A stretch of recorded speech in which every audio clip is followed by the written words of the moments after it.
Yo soy Joaquín Rey y esto es La Voz del 21. El día domingo, el presidente Martín Vizcarra deslizó la posibilidad de evaluar la pena de muerte para violadores. Lo que dijo concretamente fue: hay que analizar todas las opciones que haya y ver lo que realmente sea efectivo. Luego de estas declaraciones han surgido una serie de preguntas respecto de la viabilidad, de la constitucionalidad, de la oportunidad y la efectividad de una propuesta de esta naturaleza. Y para analizar en particular el aspecto constitucional, hemos tomado contacto telefónico con el doctor Omar Cairo, abogado constitucionalista. Doctor Cairo, ¿cómo está? Buenas noches. Buenas noches, Joaquín. Es un gusto saludarlo. En corto, ¿es viable o no una propuesta de esta naturaleza desde el punto de vista constitucional? En lo inmediato no es posible penalizar ningún delito con la muerte, porque para eso habría que denunciar el Pacto de San José, y esa es una atribución presidencial, pero que solo la puede ejercer previa aprobación del Congreso.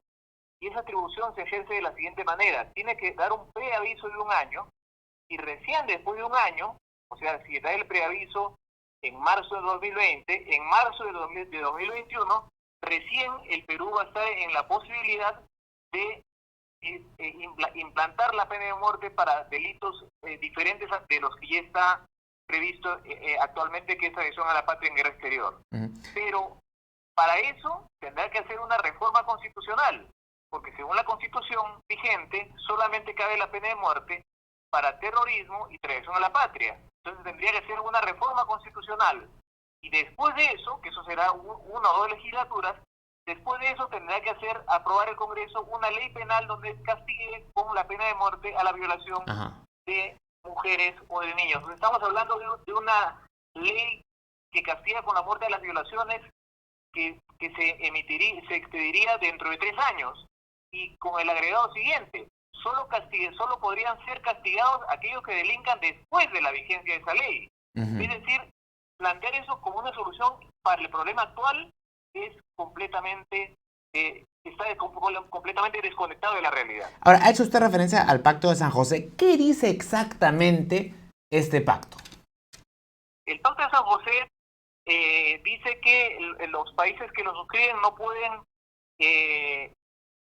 pueden implantar la pena de muerte en el caso de que no la tuvieran en su ordenamiento, pero los que ya la tienen no pueden ampliarla a más supuestos de los que está prevista. Es decir, no prohíbe totalmente la pena de muerte. Lo que dices: si es que no la tienes en tu constitución, no la puedes añadir. Sí, si no la tienes en tu ordenamiento, no la puedes añadir, pero si ya la tienes, solamente puedes mantenerla en los delitos para los cuales está previsto en tu ordenamiento. Cuando usted dice el denunciar el Pacto de San José, ¿significa retirarse del pacto? Exactamente. Denunciar es el término en derecho internacional que significa apartarse del tratado, salir del pacto. Y el procedimiento para llevar a cabo una estrategia de ese tipo es: primero una ley en el Congreso. ¿Esto es una mayoría simple, mayoría calificada? Tiene que ser es facultad del presidente de la República, pero antes debe estar aprobado. Él debe proponer al Congreso que apruebe la decisión de él de denunciar el tratado. Una vez aprobada por el Congreso, el presidente denuncia el tratado y emite un preaviso a la Secretaría General de la OEA, diciéndole que el Perú quiere apartarse, y por mandato del Pacto de San José, esa denuncia va a tener efecto solamente después de un año, para que así el Estado no rehuya responsabilidades de agresiones a los derechos que pudieran estar ocurriendo alrededor del tiempo en el cual decide apartarse. Ahora, el Pacto de San José fue suscrito luego de que nuestra Constitución ya incorporara la posibilidad de pena de muerte por traición a la patria y terrorismo, ¿correcto? Cuando se suscribió el Pacto de San José, la pena de muerte estaba contemplada en la Constitución de 1933 para más delitos, pero después se aprueba la Constitución del 79 y ahí se limita a traición a la patria en caso de guerra exterior. Algunos dicen que el referente debería ser la Constitución anterior, o sea que el mínimo establecido era la Constitución del 33, que permitía para graves delitos y por lo tanto mucho más supuestos que traición a la patria en guerra exterior. Sin embargo, en materia de derechos humanos existe el principio de progresividad. Un avance en la protección de los derechos humanos no puede ser materia de retraimiento. Entonces, cuando el Perú avanza y en la Constitución del 79 limita la pena de muerte solamente a traición a la patria por guerra exterior, ya por progresividad no puede retroceder a ampliarla a supuestos diferentes. ¿De qué año es el Pacto de San José o en qué año Perú suscribió este pacto? 1969 y el Perú adhiere con a través de la Asamblea Constituyente en 1978. ¿Y Perú participa en otros tratados internacionales que de alguna manera regulen o impidan una sanción de este tipo? ¿O el Pacto de San José es el único que entraría a tallar en esta materia? No, yo tengo entendido que el Pacto de San José es el único obstáculo para que el Perú en este momento amplíe la pena de muerte a supuestos distintos de los que están del que está regulado actualmente. Ahora, en el caso Perú decida tomar este rumbo, ¿esto tendría algún tipo de impacto en, por ejemplo, pienso, ¿no?, las aspiraciones del Perú de ingresar a la OSD o otras organizaciones internacionales? ¿Un camino de esta naturaleza podría perjudicarnos en ese sentido? Yo creo que sí, porque el Perú sería visto como un Estado que desprotege a sus ciudadanos de las agresiones que el mismo Estado le puede realizar. Aprecie usted que el pertenecer al Pacto de San José significa que un ciudadano que se sienta agredido ya no por un particular, ya no por una empresa, ya no por una compañía poderosa, sino por el propio Estado, puede denunciar al Estado peruano ante la Corte para que la Corte ante la Comisión Interamericana de Derechos Humanos para que ésta pida a la Corte Interamericana que ponga fin a la agresión que el Estado realiza contra el ciudadano. Entonces, si nos salimos del pacto, los ciudadanos se quedan indefensos respecto de las agresiones que puedan sufrir sus derechos por parte del propio Estado. Y eso es muy grave. Eso creo que da una mala imagen internacional al Perú.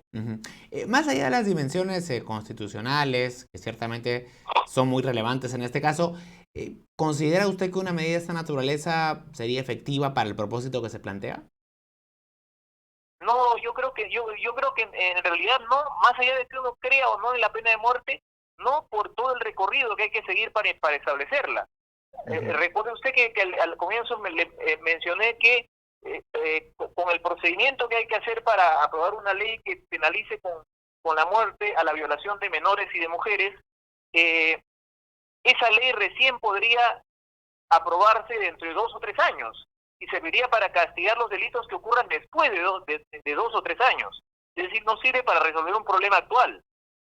De acuerdo. ¿Por qué cree usted que el presidente Vizcarra desliza en este momento esa posibilidad?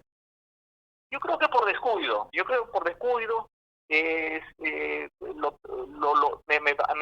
Tengo la impresión de que lo dijo de pasada y remitió esto a la posibilidad de que sea discutida en el Congreso.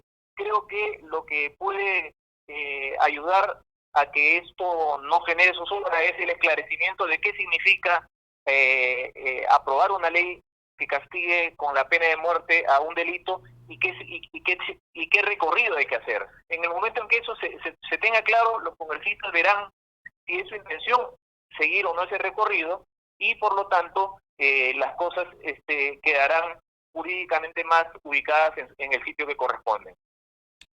Doctor Cairo, muchas gracias por su tiempo, ha sido muy claro. Muchísimas gracias, Joaquín. Hasta luego. Un saludo cordial, muchas gracias.